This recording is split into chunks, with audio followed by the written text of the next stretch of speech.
பணத்துக்காக நண்பனை கடத்தி செக்கில் கையெழுத்து வாங்கி பணத்தை எடுக்க வங்கிக்கு வந்தபோது இளைஞர் சிக்கிக் கொண்ட சம்பவத்தின் சிசிடிவி காட்சிதான் இது. திருப்பூர் மாவட்டம் பல்லடம் அருகே உள்ள பணப்பாளையம் பகுதியைச் சேர்ந்த கௌதம் கள்ளிமேடு போலீஸ் கார்டன் பகுதியில் வாடகைக்கு வீடு எடுத்து தங்கி திருப்பூரில் உள்ள சமோசா கடையில் பணியாற்றி வருகிறார்.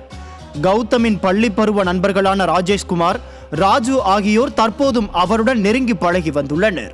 இந்த நிலையில் கடந்த 4 ஆண்டுகளுக்கு முன்பு பல்லடம் ரோடு மகாலட்சுமி நகர் பகுதியில் கௌதமுக்கு ஏற்பட்ட சாலை விபத்தில் 22 லட்சம் ரூபாய் விபத்து காப்பீடு தொகையாக கிடைத்துள்ளது. அந்த பணத்தை திருப்பூர் பிக் பஜார் வளாகத்தில் உள்ள யூனியன் வங்கியில் தனது கணக்கில் வரவு வைத்துள்ளார்.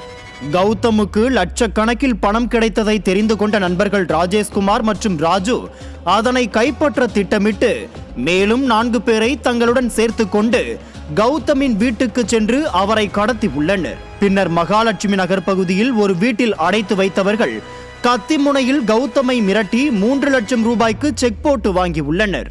இதன் பின்னர் ராஜு, வெங்கடேஷ், அறிவொளி நகர் பகுதியைச் சேர்ந்த பிரகாஷ் ஆகிய 3 பேரும் திருப்பூரில் உள்ள யூனியன் பேங்க் ஆஃப் இந்தியா வங்கி கிளையில் காசோலையை செலுத்தி பணத்தை பெறுவதற்காக சென்றுள்ளனர்.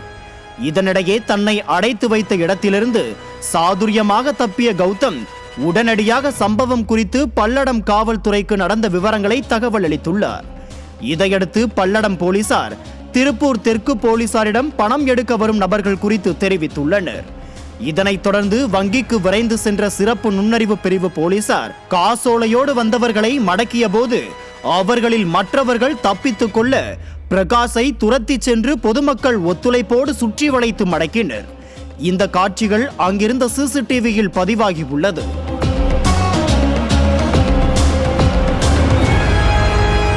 இதையடுத்து பல்லடம் போலீசில் ஒப்படைக்கப்பட்ட பிரகாஷ் மீது வழக்கு பதிவு செய்த போலீசார் இச்சம்பவத்தில் தொடர்புடைய மேலும் சில நபர்களை வலைவீசி தேடி வருகின்றனர்.